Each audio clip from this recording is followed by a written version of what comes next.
Ciao, sono Roberta di Stile Casa.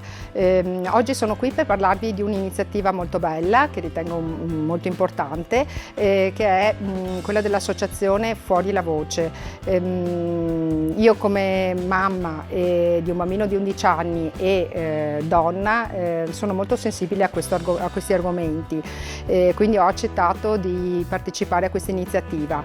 Vi invito tutti a partecipare a due eventi molto importanti. La prima, il 24 novembre, alla camminata cittadina, sempre contro la violenza sulle donne, e il 29 novembre invece all'incontro, dove si terranno degli incontri con dei psicologi, dei dottori, delle persone specializzate, dove si tratterà appunto l'argomento della violenza sulle donne e di bullismo a Ca' della Nave a Martellago. Quindi vi aspettiamo e ciao!